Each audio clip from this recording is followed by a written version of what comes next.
회계를 몰라서 생기는 일. 5억이 마이너스 5천만 원이 된 사연. A 회사 기획실에서 특별한 프로젝트를 기획하고 각 부서의 프로젝트 진행에 필요한 연간 예상 비용을 뽑아달라고 요청을 했다.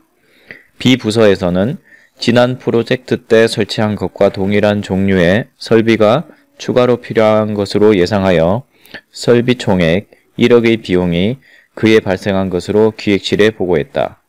해당 설비는 향후 10년간 사용 가능하다. 그런데 보고 과정에서 회계 용어가 잘못 사용되었다. 마치 매년 1억 원의 비용이 발생하는 것처럼 보고서에 기재를 한 것이다. 해당 프로젝트는 연간 5천만 원의 수익이 향후 10년간 발생한 것으로 기대되는 상황이었다.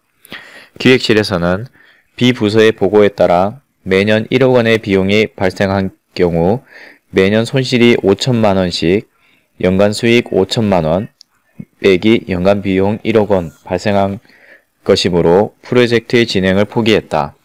사실은 10년간 기대되는 수익이 5억이고 총 투자 비용은 1억 원이므로 자그마치 4억 원의 이익이 예상되는 프로젝트였음에도 말이다.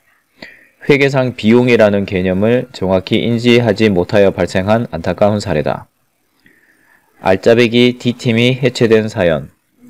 C 회사에서는 수익성 개선을 위해 영업부서 중 가장 실적이 나쁜 D팀을 해체하기로 결정했다.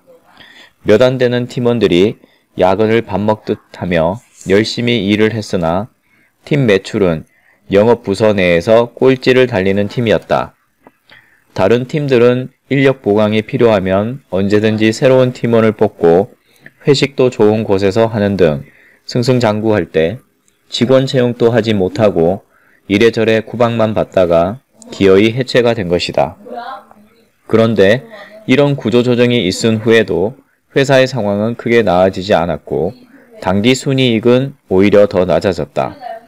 매출 실적이 높았던 부서들에서 무리하게 인력을 운용하느라 고정비 부담이 커진 데다 매출 성장률까지 둔화되자 문제가 악화된 것이다. 게다가 알고 보니 D팀은 비록 매출 규모는 크지 않았지만 적은 인력을 운용하면서 이익을 내는 알짜배기 부서였다. 회계상 매출액, 영업이익, 당기순이익의 개념을 명확히 활용하지 못하여 발생한 안타까운 사례다. 도를 금으로 착각한 외국회사. 외국 기업인 E사는 비상장 회사인 내국법인 F사의 주식을 100% 매입하기로 결정했다. 외국 컨설팅 회사가 평가한 F사의 주식 가치가 주식 가격 대비 매우 높았기 때문이다. E사는 회계 전문가 K를 F사의 회계 담당 임원으로 파견했다. K는 F사의 재무제표를 보고 절로 탄식이 나왔다.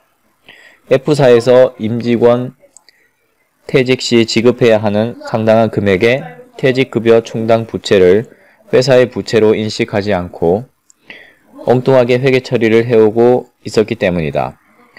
부채가 적게 계상된 만큼 F사의 주식 가치는 과다하게 평가되었다. 결과적으로 E사는 F사의 주식을 터무니없이 비싸게 산 격이었다.